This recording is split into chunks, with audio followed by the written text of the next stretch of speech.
Hello friends, today we are going to take exercise of the poem Double Standards of 7th class. In the exercise, question number 1, list all the words that the grown-ups in the poem use for the child. एक ऐसे शब्दों की list करें जो बड़े लोग हैं वो चाइल्ड के लिए यूज़ करते हैं, है ना। तो कौन से लेजी, आलसी, स्टबॉर्न, हट्टी, शॉकिंग एंड रूड, उद्धट, clumsy, careless, terror, wild and naughty, wrong. तो ये सारे शब्द वो ग्रोन अप जो होते हैं, बड़े लोग होते हैं, वो बच्चों के लिए यूज़ करते हैं। Second question, list all the situations described in the poem. For example, waking up late. तो ऐसी कौन सी सिचुएशंस है? वेकिंग अप लेट है ना। पोएम में क्या क्या डिस्क्राइब किया है? सेइंग नो टू समथिंग, किसी काम के लिए नो कहना, ये भी एक है।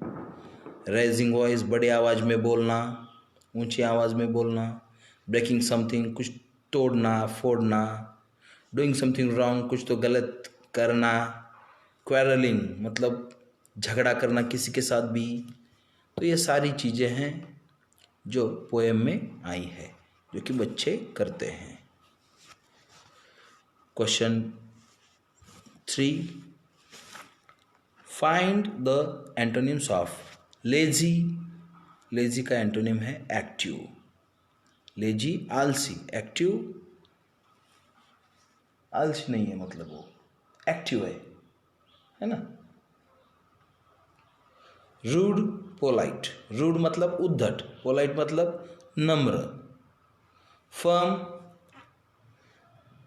मतलब a firm person takes a good decision and does not change it.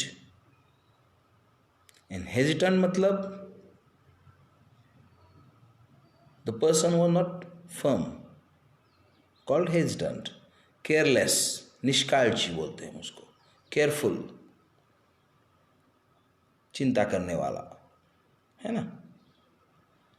Wrong, गलत, राइट, सही। Question number 4, translate the following into your mother tongue.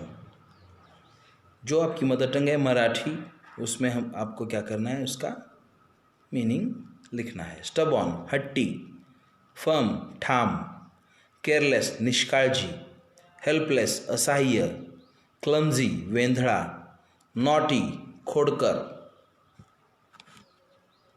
तो ये जो सारा एक्सरसाइज है आप अपनी नोटबुक में भी लिखिएगा। Question number 5, use any one situation in the poem and write 2 short speeches using words and ideas from the poem. Poem से आइडिया लेके आप शॉर्ट स्पीच तैयार कर सकते हो। A speech in which the grown-up scold the child. A child say no to something.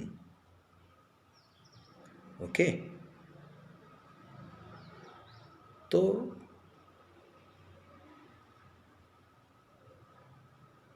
B, a speech in which the grown-up explain why his her own actions are right.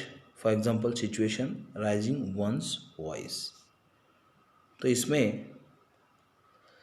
तो आप बोल सकते हो उसको, जब scold the child. You have become so rude and stubborn.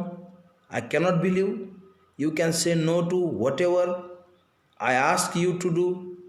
You are a small child. You cannot refuse to anything if it told by elders. Do it again. I shall take you to task. Did you get it? ऐसा हम ये कुछ idea use करके हम उसका speeches तैयार कर सकते हैं। बी का देखो, ग्रोन अप बोलते हैं, look, you cannot go for swimming, my decision is final, I am firm about this. You should know why I don't allow you to go to the pond. All sorts of people swim there. It is terrible, dirty pond. See, what I tell you is good for you. Children should obey elders. You will not go. That's it. Okay? तो ऐसा हम उस children को, उस child को बोलते हैं. तो ये हमारा English workshop. Next question 6. Form 2 groups and discuss the following statement. आप क्या करो, अपने क्लास में 2 ग्रुप करो और ये फॉलोइंग मतलब दिए हुए जो स्टेटमेंट्स हैं उन पर डिस्कशन करो. 1 group should support the statement and the other group should oppose. एक जो है उस स्टेटमेंट के सपोज में होगा, सपोर्ट में होगा, और एक अपोज में होगा. मतलब एक विरोध करेगा और एक उसके सपोर्ट में होगा. यू मे यूज़ इंग्लिश और योर मदर टंग. आप इंग्लिश भी यूज़ कर सकते हैं या अपनी मातृभाषा भी यूज़ कर सकते हैं. ओके. स्टेटमेंट जो है पहला, a grown up is always right. बड़े लोग करेक्ट होते हैं. इसके एक सपोज में होगा, सपोर्ट में होगा, और एक ग्रुप अपोज में होगा. तो आपको क्या करना है, अपनी मदर टंग में या इंग्लिश में उस पर चर्चा करनी है, डिस्कशन करना है. और दूसरा जो स्टेटमेंट है, a child is always right, तो इसकी भी आप चर्चा 2 गुटों में बंटकर कर सकते हैं. तो ये एक्सरसाइज यहीं पे ख़त्म हुआ. Thank you.